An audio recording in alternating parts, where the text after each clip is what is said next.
Welcome back. I'm Veronica Cruz. With just 3 weeks to go before Jackson's concert comeback tour in London, he feverishly rehearsed here at the Staples Center in downtown Los Angeles. The day was Wednesday, June 24th, just one day before the singer's shocking death. It would also be the last time the singer would ever take the stage.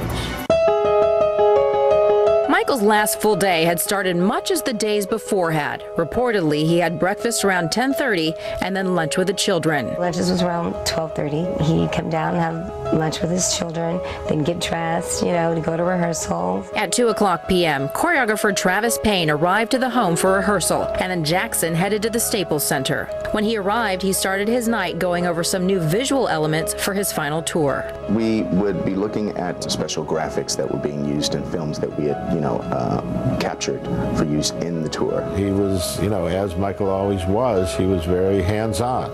I like that shot. Do you think you can do this? I wonder if you could do that. Maybe we could extend this. Afterwards, he had a meeting with Ken Ehrlich in his dressing room. Michael and I had been talking about doing a Halloween special, a show that he wanted to do. There was this thing called Ghost that he had invested his own millions in putting together.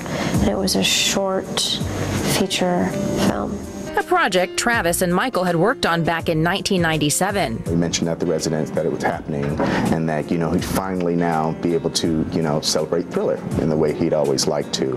And I think that was what was being prepared for, a Thriller/Ghosts special.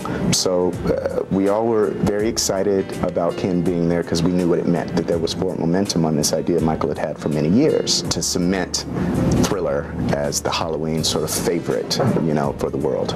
After the meetings were over, he took a dinner break. He ate chicken and broccoli. He was very particular about what he ate. A lot of times he would just forget to eat entirely. And, there were stories that people told me of having, Kenny Ortega, who was directing his show, have to cut up the chicken and broccoli for him to make sure he ate.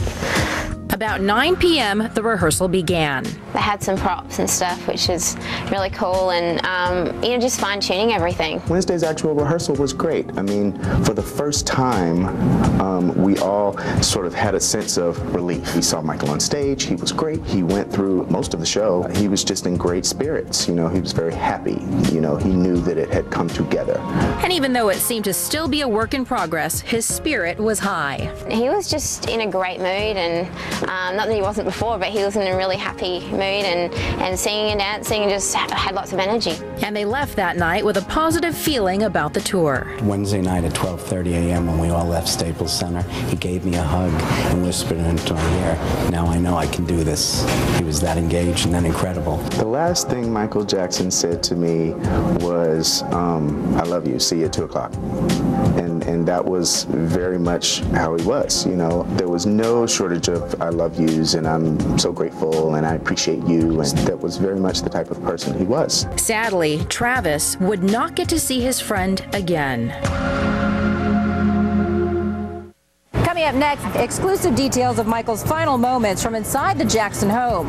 We'll give you an hour-by-hour account of the dramatic events leading up to the 911 call. He comes down the stairs and he starts screaming frantically. Plus, who is Dr. Conrad Murray? An investigative look at the suspicious actions of Michael's personal physician. He just had a blank stare, was glassy-eyed. And later, a chilling look back at the accident that paved the way to nearly 3 decades of drug abuse. When Michael Jackson, The Final Days, returns.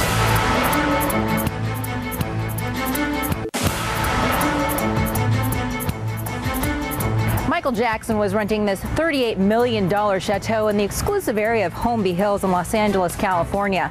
And it was just beyond these gates on Thursday, June 25th, that the singer took his final breath. But what really happened on that ill-fated morning? We continue now with a breakdown of the final minutes leading up to Michael Jackson's shocking death.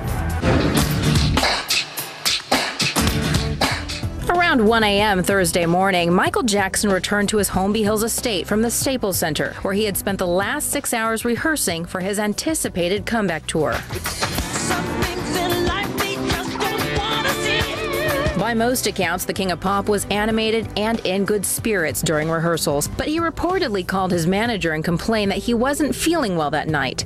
That was the only hint at what would unfold in the next few hours. No one at that rehearsal had a sense that what was going to happen a few hours later, that Michael Jackson would be in full cardiac arrest. According to reports, law enforcement officials say that Jackson went to bed in his personal physician's room, where later an IV stand and oxygen tanks were found. About a month earlier, Dr. Conrad Murray had signed on to monitor the pop star for his upcoming tour. The Houston and Vegas-based doctor who left his practice to work for Michael asked for $1 million a month, but was negotiated down to $150,000. AEG, the tour promoter, has stated that Jackson insisted on hiring Murray. He met Michael Jackson in Las Vegas a few years ago and had sort of tended to him there, and possibly even his children. Michael needed a physician, wanted a physician. He trusted Dr. Murray. He hired Dr. Murray to go with him to London.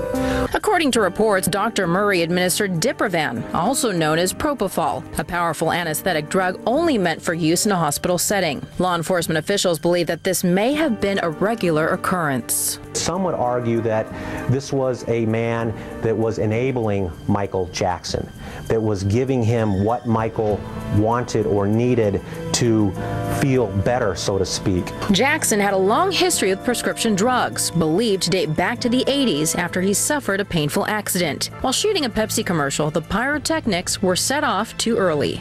It took Michael 8 horrific and frightening seconds before he realized his hair was on fire, and I think that's because it took a while for the fire to hit his scalp and really start burning through. The incident resulted in 2nd and 3rd degree burns on Jackson's face and scalp that required medication for the pain. After this, he was pretty much addicted to drugs on and off for the rest of his life. The effect of this long-term drug abuse became increasingly clear in the last week of the pop star's life. You know, sort of recently you have it being reported that he was taking propofol, and he was using that as an IV drip to go to sleep, which is pretty unusual. Thursday started like any other day. Between 8 and 8:30 a.m., the pop icon's personal chef, Kai Chase, arrived at the Jackson home in Holmby Hills. By mid-morning, Dr. Murray had changed Michael's daily routine. By around 10:30, normally Dr. Murray usually comes downstairs to get some juice, the fresh and organic juices that I make for Mr. Jackson, and take them upstairs, but on this day I didn't see that at that time. I look at my cellular phone to see what time it is. It's around 12:05, 12:10.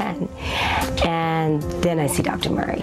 He comes down the stairs and he starts screaming frantically, "Hurry, go get Prince." We start panicking. You know, Paris starts crying, "Daddy, Daddy, Daddy."